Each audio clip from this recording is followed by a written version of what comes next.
Hello,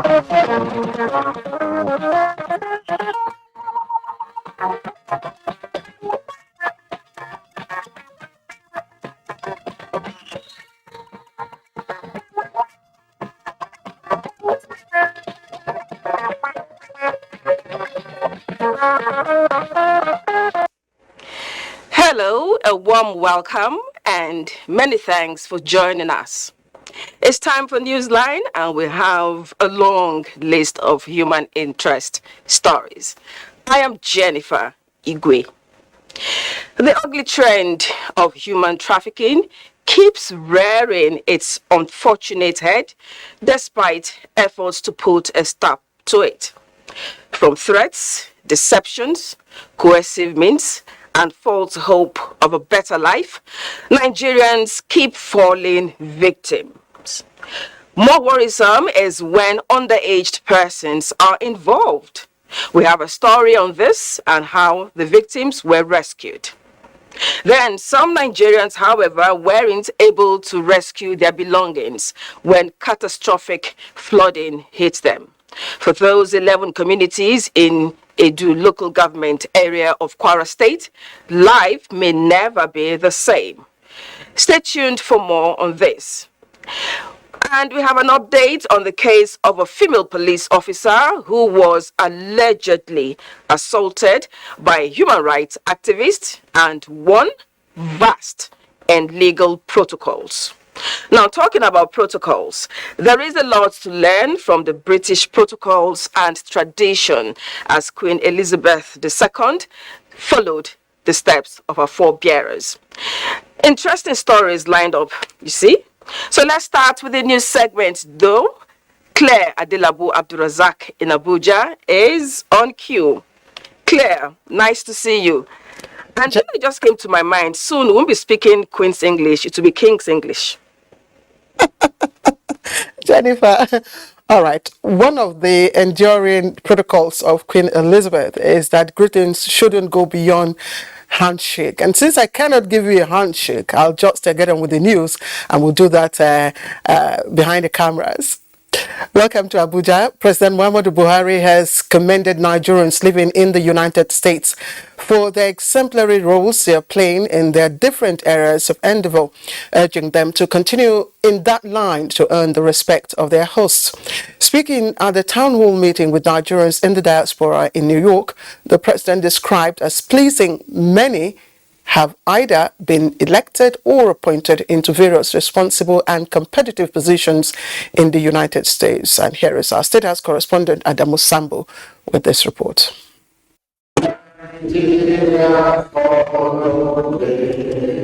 President Muhammadu Buhari, who congratulated those who have brought honors and pride to Nigeria, urged them to demonstrate the high sense of responsibilities in order that they continue to remain reference points of excellence as they serve humankind abroad. He emphasized the absolute necessity for each and every one of them to continue to remain law-abiding in the United States and comport themselves in such exemplary manners that should earn them collective self-respect within the communities they live in.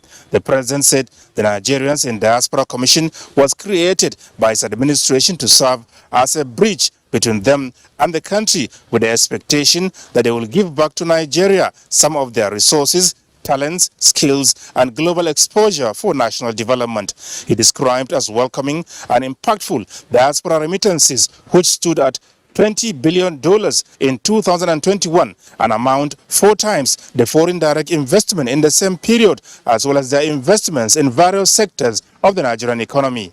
President Buhari reiterated his administration's commitment to free, fair, and transparent elections in 2023, as this is the only way Nigeria can continue to set the right example for the rest of Africa and hopefully stop the recourse to unconstitutional changes of government. The chairman, Nigerians in Diaspora Commission, Abike Dabri Erewa, coordinated the event. Everybody that the president met today, it's not about just being American, it's about what they're doing back home. Virtually every one of them is doing something back home, contributing to the Nigerian economy, and we're always so proud of Nigerians. So it's still the same message. Nigerians being good ambassadors of their country, not forgetting home, and working with Nigerians at home to build our country. And this group has been really amazing. Like I said, what is unique about all of them is that they're not just sitting in America. They'll have business back home. The doctors are doing things back home, medical missions. They're contributing, helping to raise other young Nigerians. So we keep at it and keep ensuring that we engage our diaspora.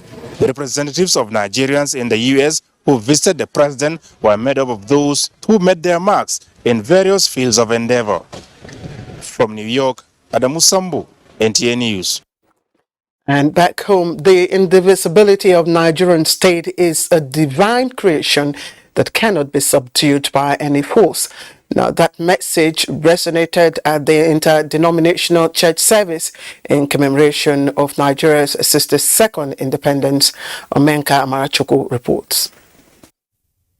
It is another milestone in the history of collective journey to nationhood, and the prayer lines here by Christian clergies are reassuring for a more united and progressive country.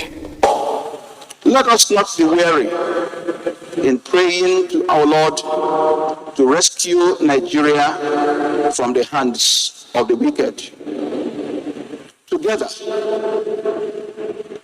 dear brethren, we shall enthrone righteousness in governance, that joy may abound in our land. As a gathering of assemblage of churches, songs of praise and worship characterize the service for a bride that has come of age with future ahead to live for.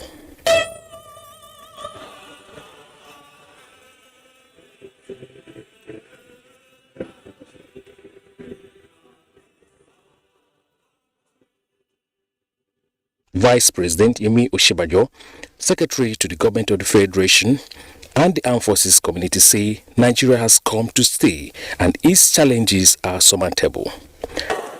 Brethren, we stand at the gates of a new nation, and we see its lights shining bright. The nation of God's promises, a nation of opportunities, of equity and justice, a secure and prosperous nation, a nation of laws and righteousness. Even if what we see today seems bleak and dark, we are confident that God, who owns the heaven and the earth, will fulfill his promises concerning this nation. I want to take this opportunity to express the gratitude of the Interministerial Committee set up by Mr. President to undertake this exercise. To thank the President of the Federal Republic of Nigeria for the honor and privilege that he has given unto us to perform this role on his behalf. As Nigerians look forward to 62nd year anniversary, the lessons learned should be defined in new direction, God mercy and grace upon a land traveling for nothing but brotherhood and development. In Abuja, Omenka Amarachuku, NTA News. And as Nigeria joins the rest of the world to mark the 2022 International Peace Day, the Benue State government has signed the Peace Building and Reconciliation Commission into law. Governor Samuel Ortom signed the document under the watch of the United Nations Resident and Humanitarian Coordinator Matthias Shimali, alongside delegations of other sister agencies. Charles Abba reports that the bill was passed by the State Assembly and presented to the governor for his assent by the Deputy Speaker, Christopher Adaji. The Peace Building and Reconciliation Commission bill was passed by the Benue State House of Assembly recently and now presented to Governor Samuel Ortom for his assent. And this bill passed. Definitely, it will help the traditional plans, the community leaders, the civil society in coping security challenges and conflicts within our society. The signing of the bill coincides with the 2022 International Peace Day, where the UN Resident and Humanitarian Coordinator, Matthias Shimali, and delegations of some sister agencies witnessed. Our areas of special focus include good governance, security of lives and property, promotion of agricultural development, strict adherence to the respect for the rule of law.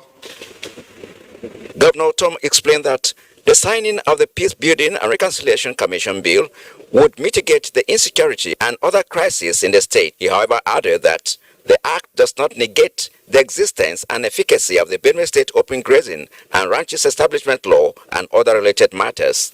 The UN resident and humanitarian coordinator, Matthias Schmali, who expressed satisfaction over the domestication of the Peace Building and Reconciliation Commission Act in the state, assured that the UN and other international bodies will do all in their capacity to support in promoting peace and development in Benue State and Nigeria. We are calling as the UN for transformative development change in Nigeria. And this has to include ending discrimination, intolerance, and hate speech based on one's ethnicity, religion, or gender. He maintained that it takes a peaceful society to progress in all ramifications. In Makudi, Charles Abba, NTA News.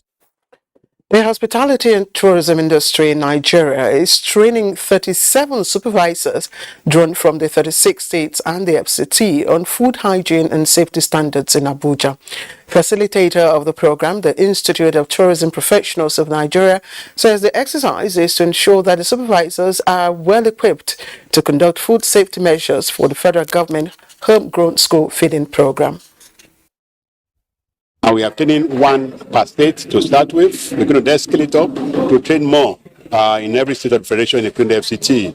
After then, we are going to train people, at least 40 throughout the federation per state, to ensure that we have enough hands to ensure that the quality of food being given under this school feeding program is the right quality in terms of quality, safety, and other is free from all health contaminations as well. The idea is for them to record whatever they are doing, and we are supposed to be the overall supervisors of whatever they are doing. We have centers in all the country, states of the country. The supervisors were drilled on an overview of safety food, how to avoid food contamination and pest management, as well as control. I mean intensive training. And with this training, we are ready to start up the activity that we're asked to do. The training is aimed at reducing the incidence of food poisoning and foodborne illnesses in the implementation of the National Homegrown School Feeding Program.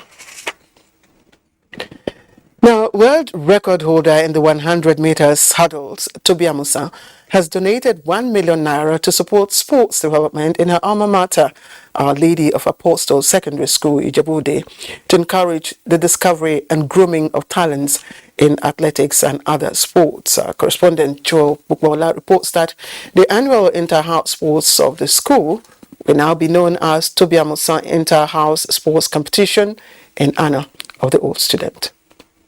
It was homecoming for the world record holder in 100 meters hurdles, Toby Amusa, a student of Our Ladies of Apostles Secondary School, warmly welcomed the sprinter who has now become their role model in view of her heroic feat.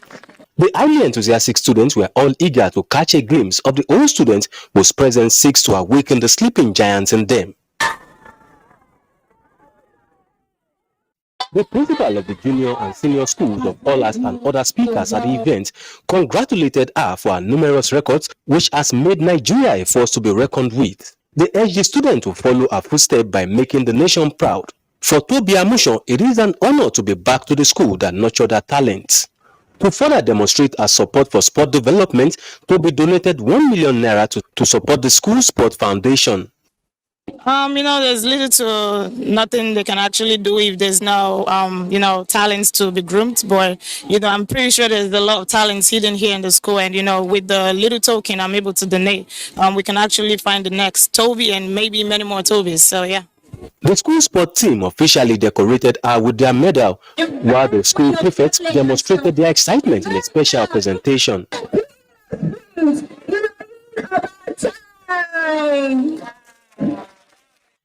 The old student officially decorated her with their regalia. For the athlete, he is no doubt excited to be among the students. In Ijebu-Ode, Joel Bukbola, NTA News. Honestly, that's fantastic there. Congratulations, Toby, for that gesture. Now back to Lagos State, which has observed its first ever car-free day to join in the call for a reduction in the emission of greenhouse gas, currently put at about 25% in Nigeria.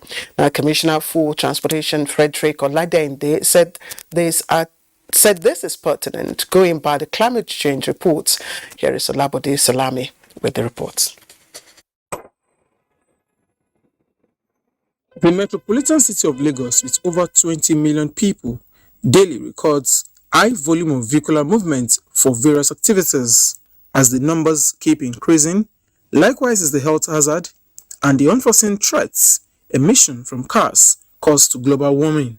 In an effort to keep the environment safe and reduce environmental pollution, Lagos State government, through the first ever car-free day, says the initiative is towards promoting non-motorized transport as a way to encourage cycling and walking to keep the body healthy. The high level sea rise, the extreme temperature, and so we need to adapt.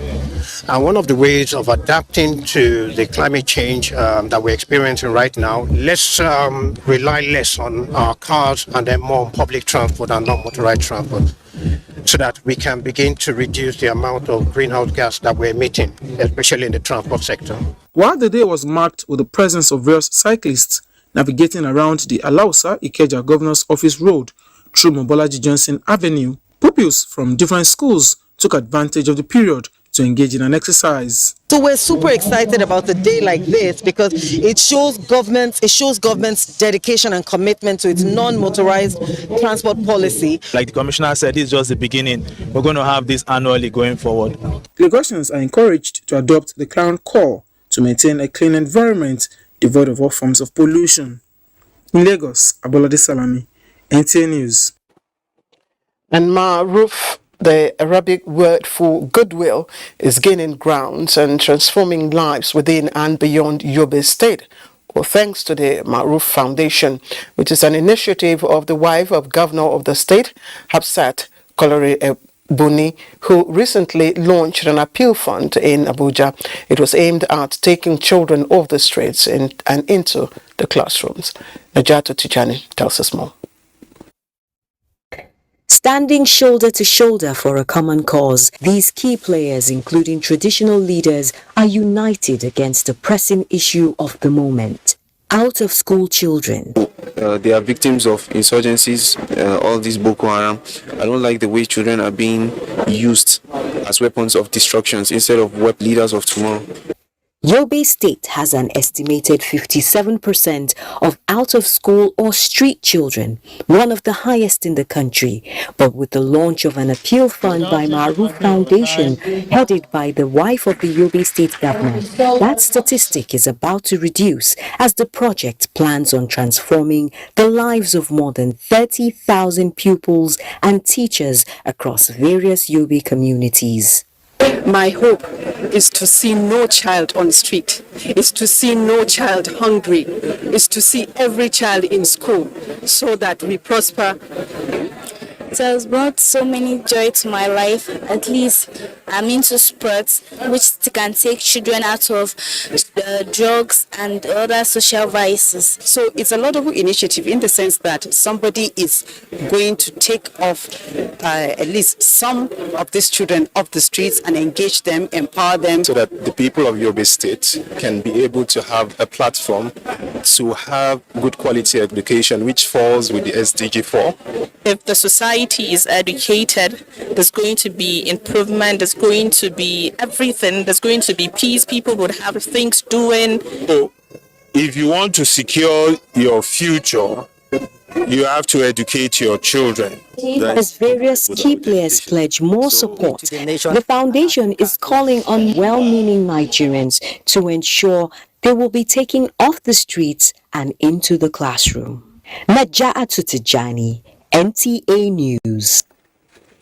The Sultan of Sokoto and President General, Nigeria Supreme Council for Islamic Affairs, Saad Abubakar III, has called on Nigerians to be united in seeking for all that is good as the country heads to the polls in 2023. He made a call in Lagos at the launch of 10 billion naira endowment fund of Muslim Ummah of Southwest Nigeria. Ruth Ario Samuel was there. Over the years, education, empowerment, and skills acquisition have been identified as critical tools of emancipation from poverty. It is in this direction that the Muslim Ummah of Southwest Nigeria, Muswen, is headed in its bid to reduce poverty in the zone, with the establishment of an entrepreneurship center that will drive social and economic inclusion.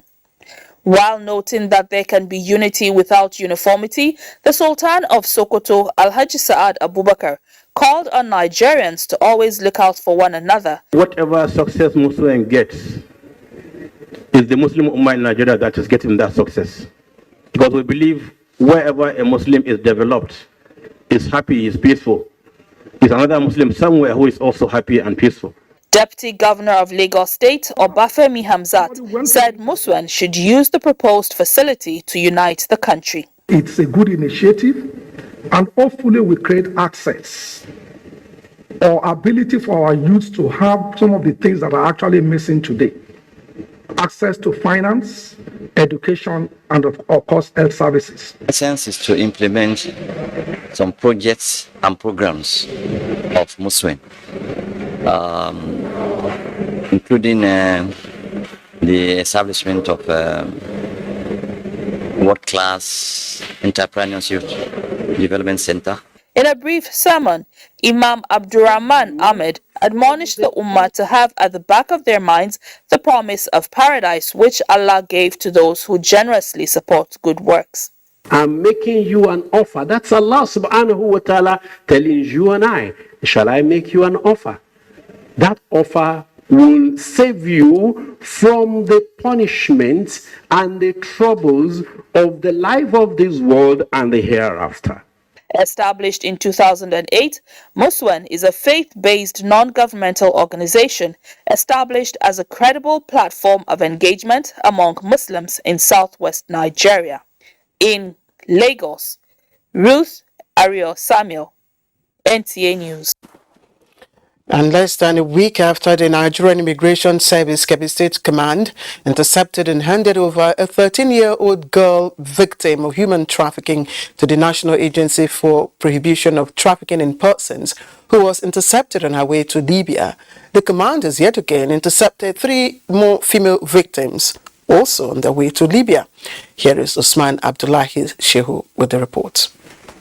Despite effort by men of the Nigerian Immigration Service to prevent people from traveling across Nigeria without proper documentation, yet the Kebbi State Command of the Immigration Service have apprehended 3 female traveling from Lagos to Libya.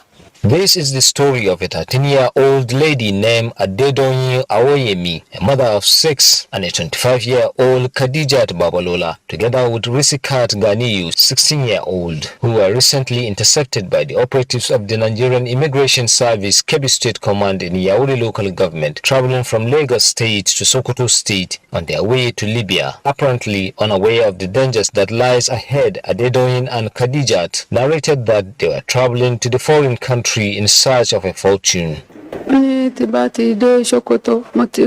Sister me ti sọ fẹ́ nìyẹn pé aṣọ tí mo wọ̀. Okay, that the sister has already told the person in Sokoto the kind of clothes you are putting on. Yes. About wọn ṣiṣẹ́ nulẹ̀. Housework. She the one taking you to Libya, huh? Sokoto. Okay, that you want to meet her to work in Sokoto. Okay. Mo fẹ́ mo lọ ṣiṣẹ́ lọ́dọ̀ wọn. While handing over the victims to the Sokoto MACTIP officials, the controller urged people to desist from trafficking in persons and pledged that the command will remain vigilant to perpetrators. It's appalling that with all our efforts, people are being apprehended day by day. Some of those are intercepted now are victims who are going on journey to Libya. The NAFTIP representative assured the agency's commitment to resolve their issue in accordance with the law. Meanwhile, recently, the command has handed over a 13-year-old victim, Tomitope Marvelous, to the NAFTIP office in Sokoto, who was arranged by her own grandmother from Ogun State to Sokoto State on her way to Libya.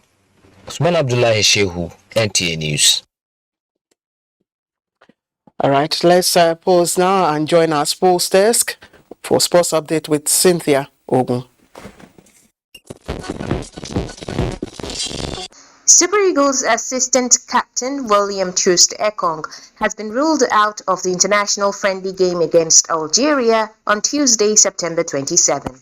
The centre-back was reported to have left camp on Saturday evening after sustaining an injury during the test game against Algeria's home-based team, which ended 2-2. In the meantime, Spanish football's governing body have turned down demands from 15 players who resigned from the international women's team over claims of poor management, stating that each protesting footballer could face disqualification from the team for 5 years. The protesting players demanded the removal of head coach of the women's team, George Fielder, whose leadership has apparently caused negative effects on the health and emotional state of the players. Regardless, Spanish FA stated that the resigning players would be replaced by women from the nation's youth teams, adding that any of the 15 may be reinstated if they assume their mistake and ask for forgiveness. In other news, over 30 athletes from 6 states, including the FCT, participated in the 3rd edition of the FCT Para-Athletics Zonal Competition aimed at selecting athletes that will represent the zone in the National Sports Festival scheduled to hold in Delta State. According to the organizers, the athletes competed in 5 events of long jump, shot put, javelin throw, 100 meters race, and discus, with the outstanding athletes presented with cash awards and medals. Away from that, Kenyan Eliud Kipchoge broke his own record in winning the Berlin Marathon, clocking 2.01.09 seconds to lower the previous record time of 2.01.39 he set in the German capital in 2018. Kipchoge, 37 and a 2-time Olympic champion, earned his 15th win in 17 career marathons to bolster his claim as the greatest runner in history over 26.2 miles. In tennis, Felix Auger-Aliassime added a singles victory over Novak Djokovic to an earlier win in doubles Sunday, allowing Team World to take a 10-8 lead over Team Europe with 2 matches remaining in the Lava Cup. Auger-Aliassime, a 22-year-old from Canada, beat 21-time Grand Slam champion Djokovic 6-3, 7-6 to clinch Team World's 2nd victory of the day. With Sports Update, Cynthia Ogun, NTA. And Secretary to the Government of the Federation, Boss Mustafa, was amongst many mourners that attended the burial ceremony of veteran broadcaster Chief Timaus Matthias, held at his hometown, Numan, in Adamawa State. Simon Asher reports that the veteran died at the age of 74 after an illness. The man of the people, late Timaus Matthias, popularly called Uncle Tim, was a famous broadcaster who contributed a lot in television broadcasting, spent more than 5 decades of his life in the job, and many felt his impact.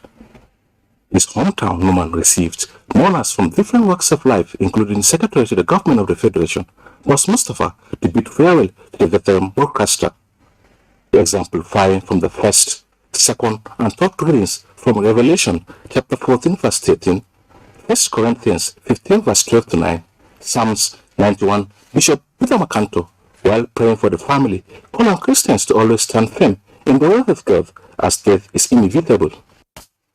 Consoling the family, the media, and the entire people of Numan Chiefdom, the Secretary of the Government of the Federation, Boss Mustafa, says his good deeds will forever be remembered in the hearts of many, and his legacies will consistently remain an inspiration to all. The team have been one of my senior protectors and defenders. People will always go into the social media and see where I'm being mashed to pick up the fights and seek for me The remains of late Timaus Matthias was finally laid to rest in his family compound in Numa local government area of Adamawa State, amidst tears. It's obvious from the tears you can see that he has left a big vacuum, and it's impossible to replace him. Well, it's an exceptional feeling. You never know it until it happens to you. But we give God the glory. Late Timaus Matthias served the Nigerian Television Authority in various capacity and was famous with the program he anchored in the 80s called Verdict 83. Aged 74, late Uncle Tim was survived by a wife, 4 children and grandchildren. In Yola, Simon Asha, NTA. And the Speaker House of Representatives Femi Gbajabiamila has condoled with his deputy Ahmed Idris Wase over the passing of his elder brother, the Emir of Bashar, Laji Adamu Idris. Gbajabiamila in a statement says the late Adamu was a symbol of peace and unity among his people. He said the late Emir of Bashar, who died on Sunday at the age of 96, lived a fulfilled life worthy of emulation. The Speaker sends his condolences to the family of the Deputy Speaker, the people of Bashar, Wase local government area of Plateau State, and Plateau State in general over the loss, and prayed Allah to grant the soul eternal rest. And that ends the news from Abuja. Time now to observe Newsline protocols. First, they will take some commercials presently. Later, we'll rejoin Jennifer Igwe in Lagos. And who knows, you might be able to learn 1 or 2 more new protocols from the British monarchy. Good evening.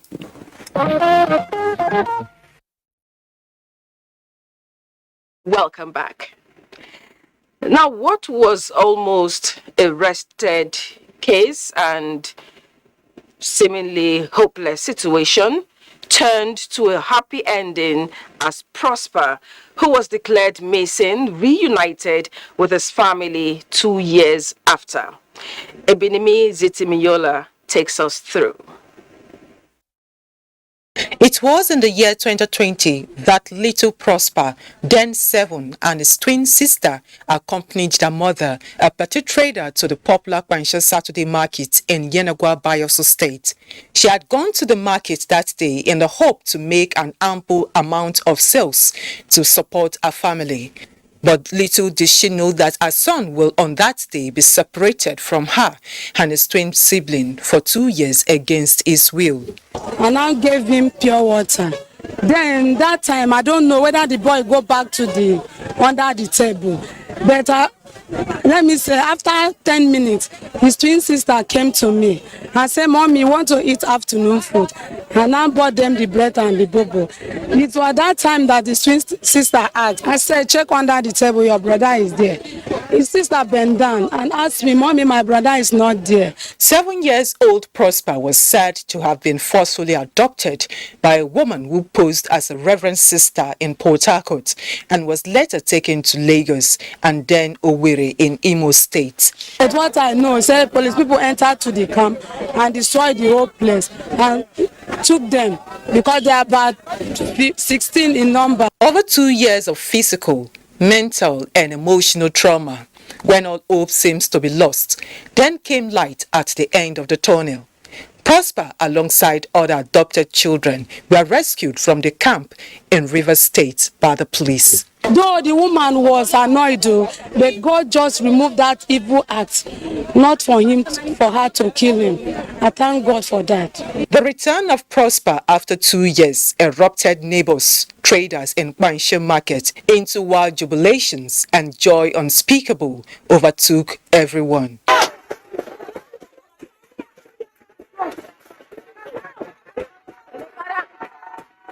We are happy, appreciating God, thanking God, and receive the child in a good way.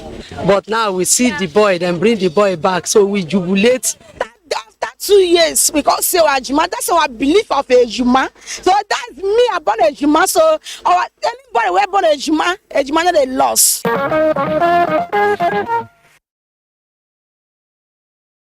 A now. Ejima, I'm sure you're talking about twins, okay?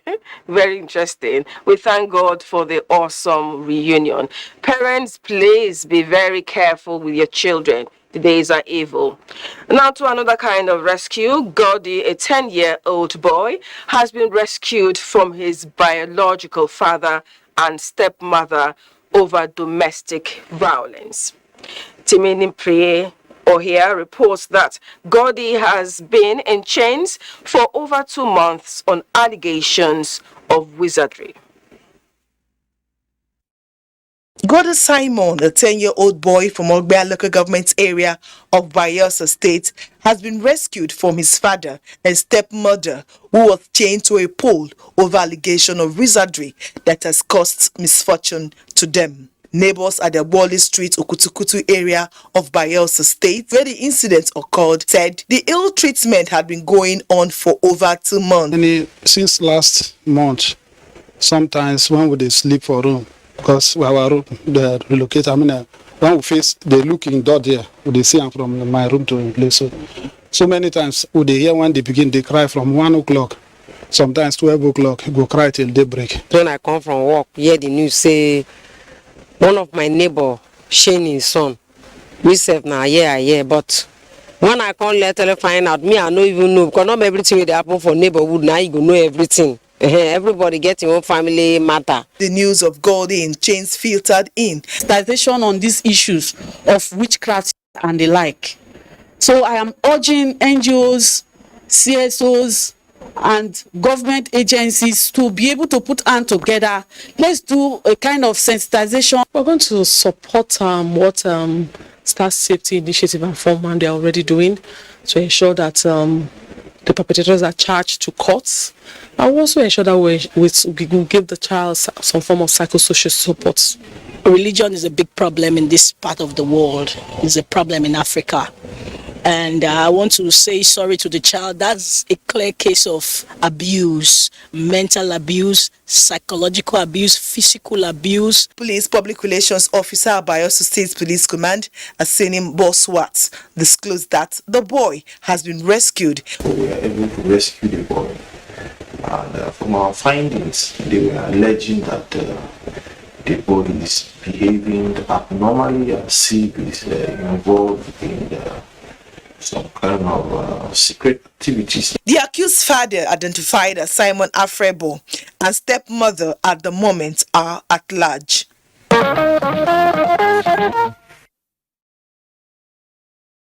Was rescued.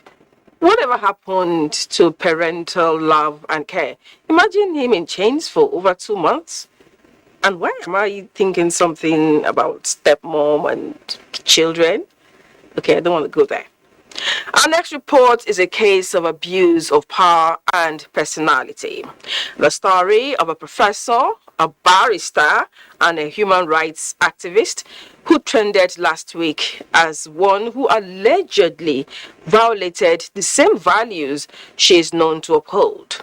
She is standing trial for assaulting her security orderly, allegedly for refusing to carry out roles outside her official duty of protecting her principal.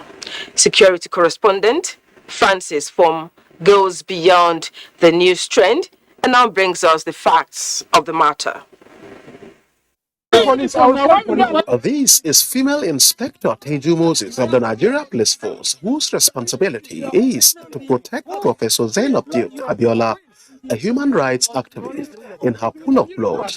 Her offense for this previous assault is just a refusal to compromise her professional role.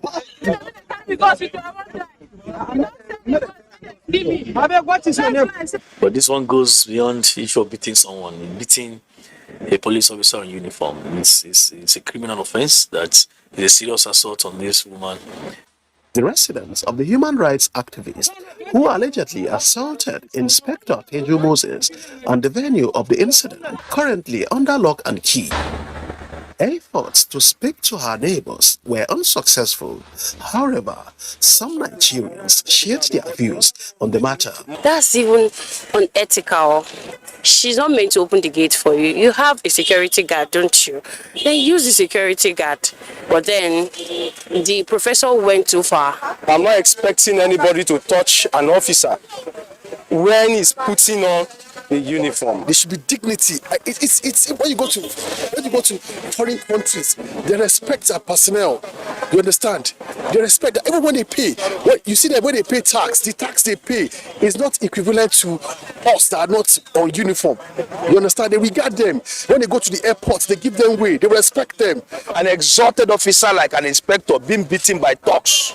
It doesn't spare way for the Nigerian police. No, it's not good.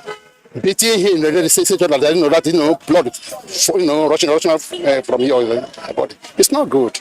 Meanwhile, the Inspector General of Police, Usman Alkali Baba, has condemned the assaults on the elderly and directed the investigative team to ensure that one of the fleeing suspects is arrested and made to face the law. Similarly, the Police Service Commission has also joined in condemning the assault on the police elderly while demanding the urgent review of the Special Protection Unit operations. The suspects who are in detention have been arraigned at the Chief Magistrate Court, Wuse, Abuja, on Friday on a 4-count charge of criminal conspiracy, among others. The defendant's counsel's prayer to the court to grant the defendant's bail was denied. The case has since been adjourned to the 5th of October 2022, while the defendants have been remanded in Suleja Correctional Center pending the conclusion of the case. And I think this will serve as a lesson to those VIPs who are having policemen or security operatives attached to them to protect them. Be nice to them, be kind to them. They are security operatives. They can save you many dangers. They are to be your messiah, quote and unquote, in dangers. They get information, they have information, they can advise you because they are trained personnel who are to protect you.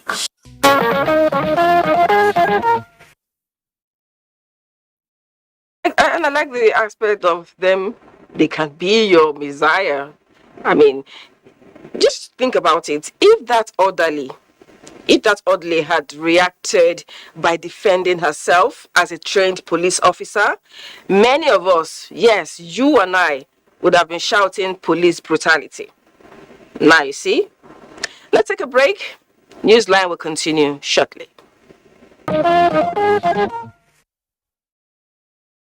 Back. Queen Elizabeth II, Britain's longest-serving monarch, was laid to rest next to her late husband, Prince Philip, capping a day of pomp and ceremony that unfolded with precision and extraordinary attention to details.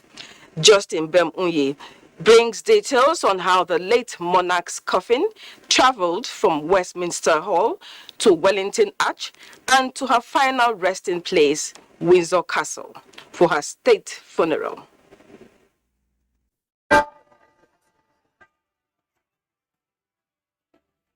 Monday's rites began with 96 bell rings, one for each year of Queen Elizabeth's life at Westminster Abbey, where her state funeral was to be held.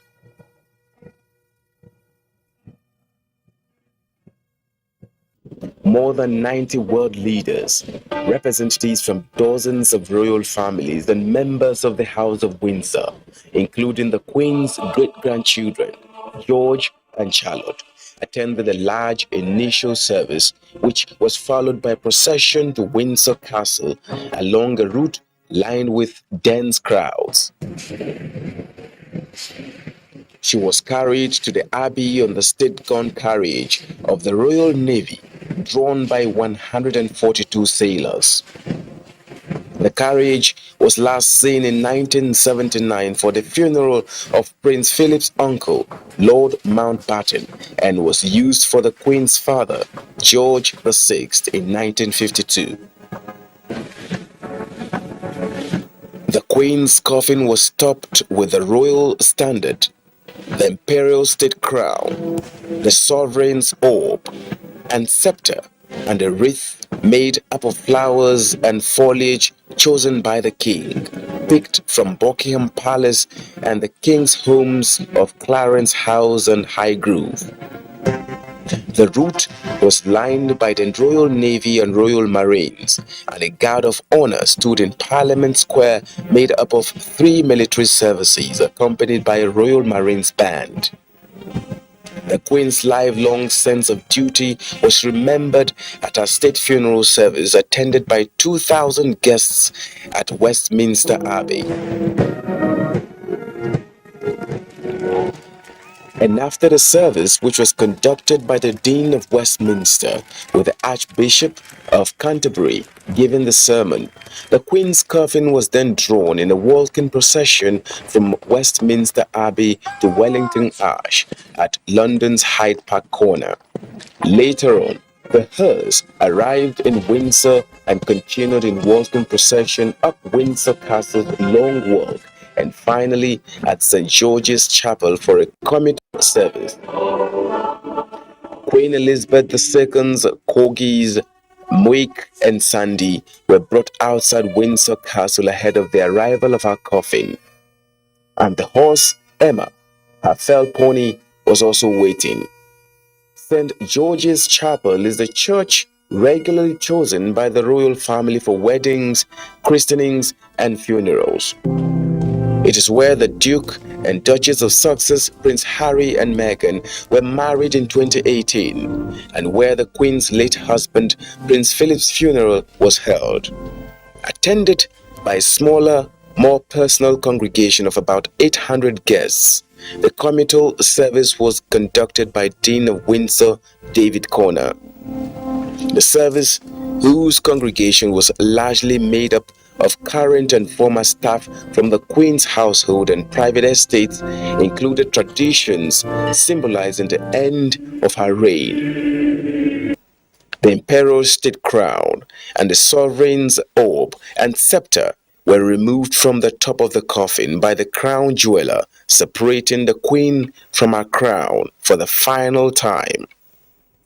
At the end of the last hymn, the king then placed the Queen's company camp color or flag of the Grenadier Guards on the coffin.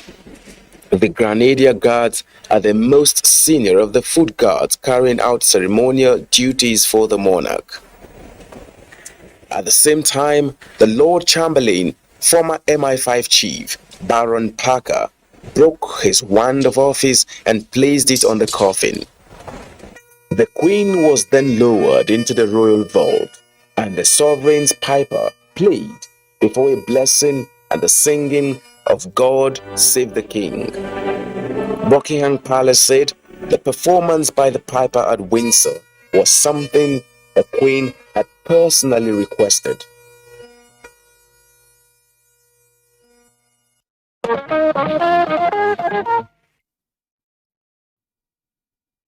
May her dear soul rest in peace. Now, the Queen was an advocate for environment-friendly lifestyle, and she was a prominent voice for climate actions. She will be missed. Now, there's a link between music and the soul, and there are some special musical instruments associated with royalty, with strong connections with the spirit. They are also soul lifting.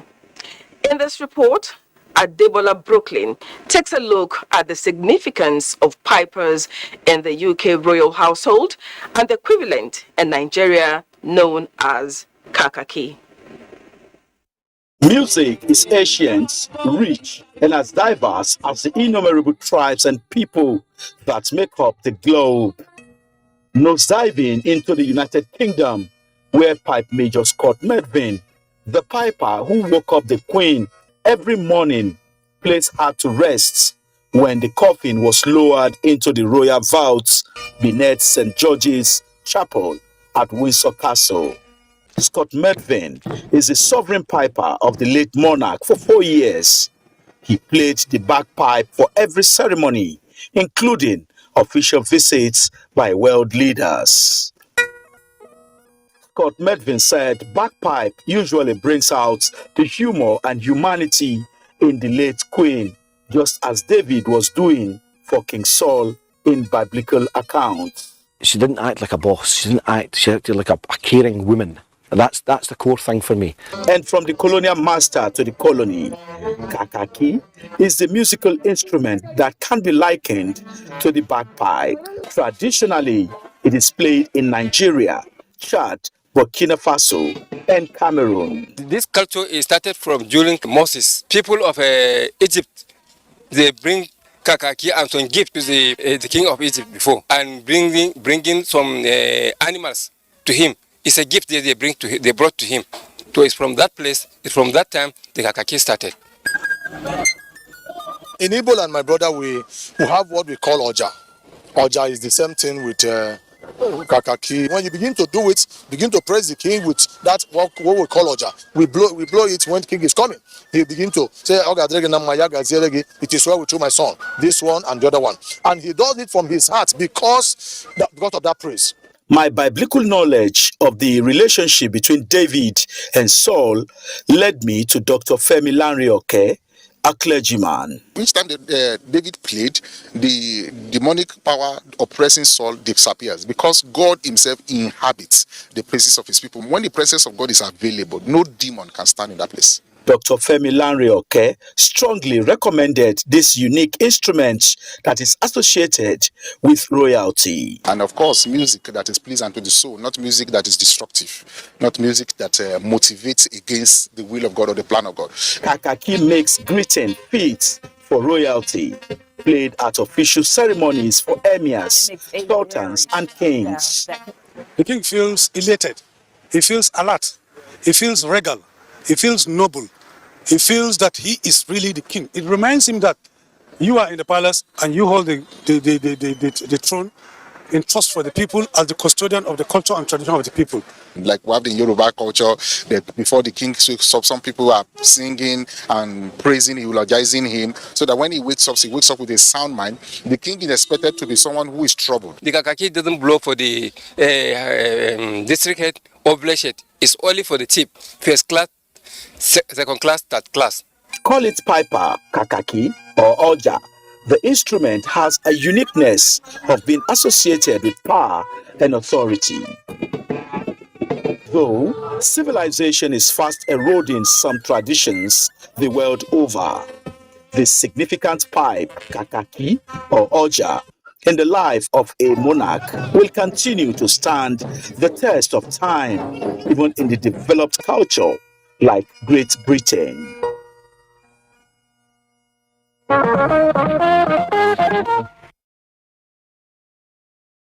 Of music. Now, in all parts of Nigeria, unique musical instruments exist. In Yoruba tradition, for example, one of the king's senior and close aides is to die with him whenever he joins his ancestors. Such a senior palace official is referred to as Abobaku. There are others as well with dedicated duties tied to the reign of a monarch.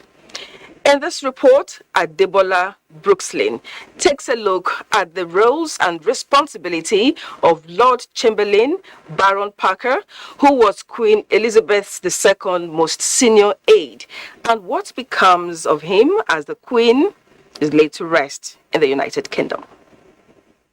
The Abobaku title, which literally means he who dies with the king, depicts one of the ancient traditions of the Yorubas, mostly from southwest Nigeria, a position held by the most senior palace official. Observing the tradition, the Abobaku will have to die by any means after the demise of the king or regent. Despite modernization, observers say the tradition still exists, but not well pronounced like in the past century. We have to remember very clearly that many of these things are shrouded in utmost secrecy, utmost confidentiality, in deference and in reverence to the cultures and traditions of the people. And that's why you find this commonality between what is transpiring in Britain and what has been transpiring in Nigeria as well. These things are historical. Sometimes you also see that it can be very problematic or difficult trying to stop them. 60 years old Baron Parker, the most senior staff of royal household, who can be likened to the Abobaku of England, was the Director General of the Intelligence Service from 2013 to 2020, before he was appointed by the late Queen as the new Lord Chamberlain. He was formally welcomed to the post by the Queen in a ceremony held at Windsor Castle, making it the second public engagement carried out by the monarch since the death of her husband. He assumed the role of Lord Chamberlain on April 1 after a appeal who had served in the post for 14 years. Organizing the Queen's ceremonial and public programs, which include overseeing garden parties, state visits, royal weddings, and the state opening of Parliament, are some of his roles. This position gave him the privilege of being by the Queen's side when she is being buried after her funeral service. As part of the tradition, the Lord Chamberlain supervises the removal of the imperial state crown and the sovereign's orb and scepter from the top of the coffin by the crown jeweler, separating the Queen from her crown for the final time. Performing his last duty to the late monarch, Baron Parker stepped forward and broke his staff of office and placed it on the coffin. The breaking of the white staff signaled the end of Lord Baron service to the sovereign as her most senior official in the royal household, a tradition that dates back to 70 years ago when the Earl of Clarendon broke his staff over King George VI's grave. Well, unlike in the Yoruba tradition, Baron Parker, the Lord's Chamberlain, will neither be killed nor commit suicide, but will step aside as one of the aides in the palace. What probably happens now is that sacrifices could be made, using some other animals, like cows, like goats, as a form of replacement.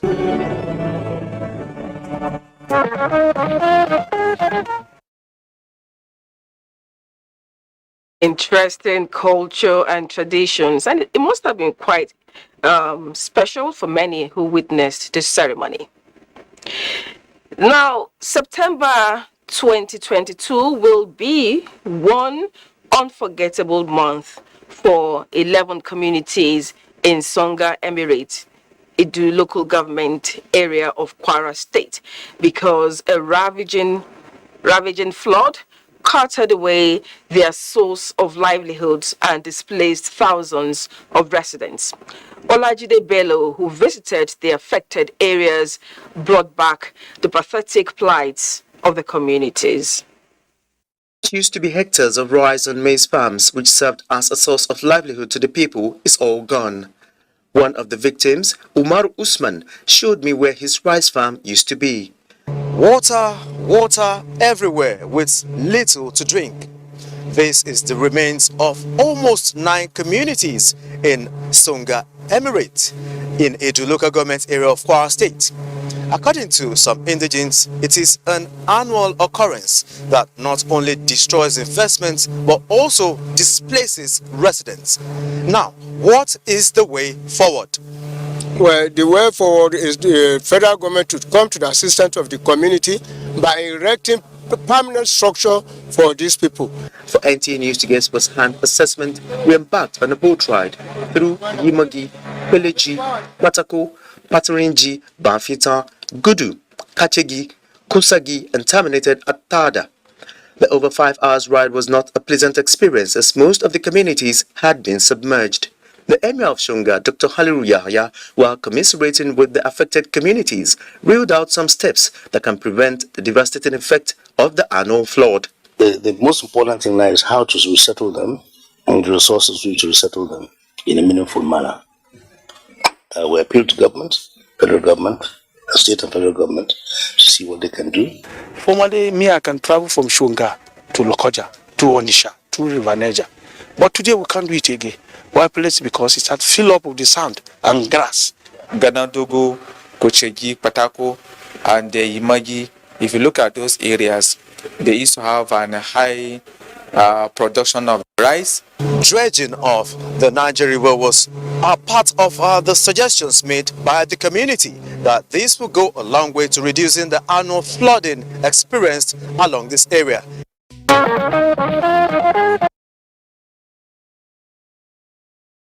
It must be a horrible situation to be in that state where, like the ancient mariner captured in his rhyme, having water everywhere and not enough and clean one to drink.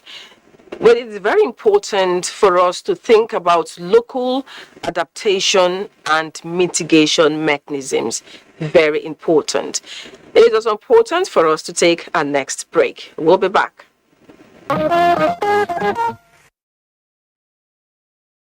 Come back. We'll start this segment with Lasgidi.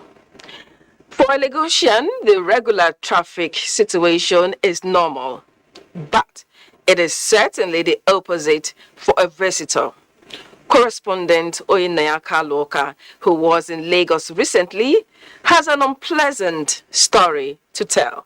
Let's hear from her. Preacher, roadside food vendor, getting set for the day. One can imagine what it takes to get to work in Lagos if the traffic can be this heavy at the early hour of the day. 36-year-old Charity Rini, a graduate of food technology, has been living in Lagos for the past 10 years. Commuting to work from Agege to Lagos Island, she says, is a Herculean task. Getting up by 4 o'clock in the morning, walking to the bus stop, and sitting in traffic for hours is not a pleasant experience, she says. It has been stressful all through. Every day, waking up very early, going to work, coming back is another stress itself. A survey reveals that Lagos residents waste 3 of 10 years in traffic. It therefore means that residents of Lagos spend an average of 7 hours, 20 minutes in traffic daily. Natural Lagos traffic. So traffic is inevitable. We would always have traffic. It's a tradition in Lagos that I have to cope with.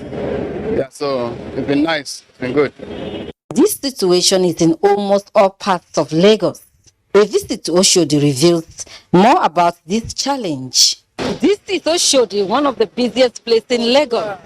The first thing that hits you when you get out of the bus is the rush. There is an undertone of survival that cannot be ignored in this place.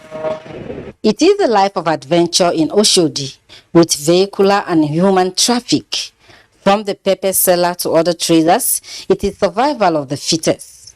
And for John and his brother, selling beans cake known as Akara business start by 3 o'clock in the morning. And this requires leaving home very early. We live in my two. Around that morning, we do enter motor because there is one bus that used to come out around that 3 o'clock. So we enter from my two to Oshodi. The traffic congestion is taking a heavy toll on the health of road users and the economy of the nation. Man, it's killing me. It's not easy, you know. Times, even if you don't have much to do in the office, the traffic itself makes you tired. Even though Lagos state government is putting up measures to tackle the situation, traffic in Lagos still persists. With most workers in Lagos living in neighboring states, an alternative means of transportation many say is the solution. As the Lagos traffic congestion continues to persist, Lagosians are positive that things will soon turn for the better under the present administration. As they say, Eko Onibaje, meaning Lagos will not spoil.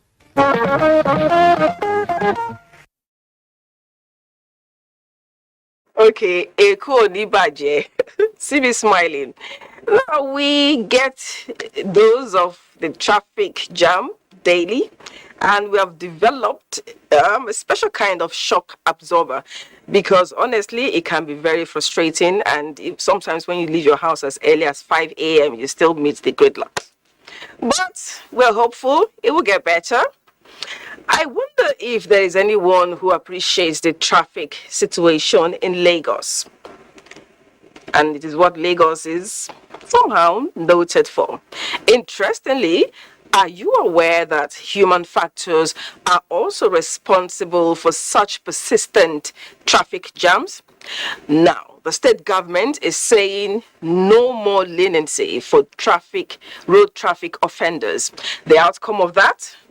Annie Daniels will tell us. One end of Lagos to another, the story is the same. Traffic aid, more traffic, no matter what hour of the day. And from the look of things, motorists and other road users are responsible for it. So, to instill sanity in motorists, traffic signs and regulations are placed on strategic locations across the state, which is a universal approach, though. Did it make much difference? Due to the nature of Lagos as a business hub of the country, everybody is quite in a hurry to get to their destination. And some people, because of this situation, will want to go contrary to what the rule says. Determined to discourage carnage on our roads and punish offenders, the Lagos state government has gone extra mile by reintroducing new road traffic laws with fines attached to them. For instance, any motorist driving without a driver's license will have his vehicle impounded. Driving with fake number plates attracts a fine of 30,000 naira and 3 years in jail. Smoking while driving, driving without spare tires, no fire extinguisher, all attracts a 30,000 naira fine. The list is endless. Did you just laugh? Well, when next you drive in Lagos, don't try and indulge in eating the cherished cashew or groundnuts, as eating and driving with one handle can land you in prison for 3 months without fine. This particular event that brought up the law is a one-way event. So the offender actually took one way and in the process knocked down one of our officers. But how many motorists are aware of these laws and fines? If you drink before you drive, or if you disobey traffic law. So not the penalty, not the fine amounts to pay. I don't know that one. Matching words with action. Some impounded vehicles were auctioned recently in Lagos, leaving a widow and her son weeping because they couldn't get back their seized vehicle. My respondents see this as being too hard on motorists. If the police by see traffic light, you don't go wait, they go. Anybody know they cash out because of first man. Yeah, because of first man. But if you drive, if the ordinary driver they see that thing, if you know the wait, then they cash out. General manager of LASMA, he had both legs broken by a downfall driver who was, taking one way. Do you expect me to release that downfall driver free of charge? I think the government must be able to show courage, naturally implementing the law, so that those who think that the government is not serious this time will appreciate that the government is really serious and begin to behave socially right.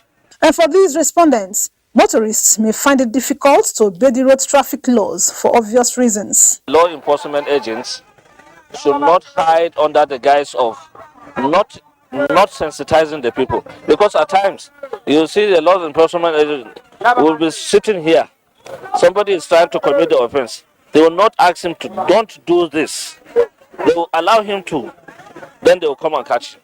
The go-slow is too much. That's what will give transporter people problem. Should I say it is a clash of the titans? Let's hope the expectations of the state government and concerned authorities are actualized. Oh, did I forget to inform you that the laws are being reviewed? Checking violation of traffic regulations and better value for road infrastructure can help reduce the horrors of Lagos traffic jams. I agree with that. A middle-aged man was allegedly beaten to death by an angry mob who alleged that he was a wizard. The man, who was sighted on a rooftop in the early hours, triggered fear and panic as residents sorted a way for him to calm down.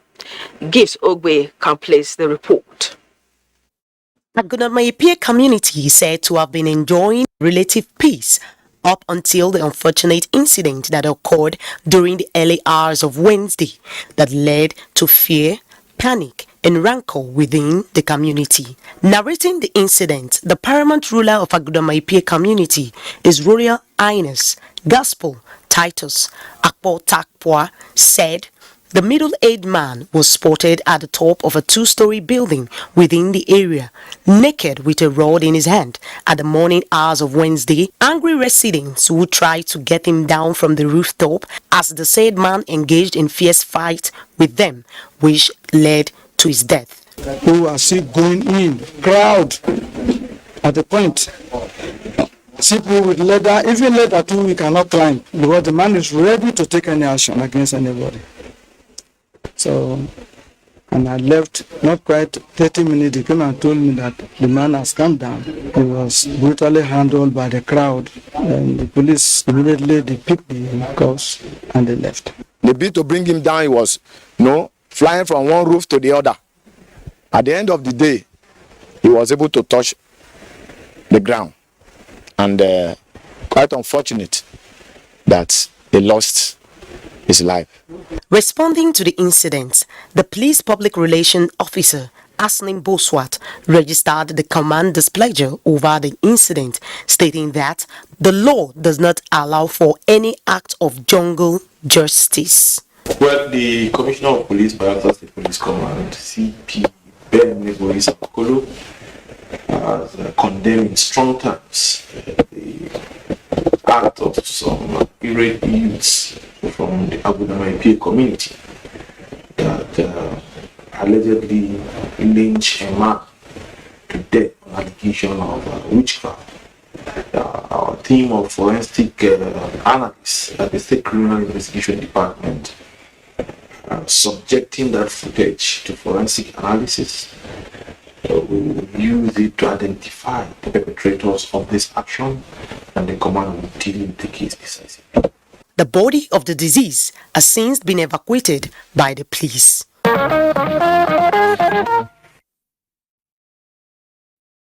It's creepy though, because I'm wondering how he got to the rooftop. But mob action is worse, and a no-no. It's also a crime. Now we've come to the end of this edition of Newsline. Thank you for being a part of it. Keep a date with us Sunday next week. And don't forget that the fastest and easiest way to becoming a star is to connect with the NTA to stand against rape and rapists. Good night and God bless Nigeria.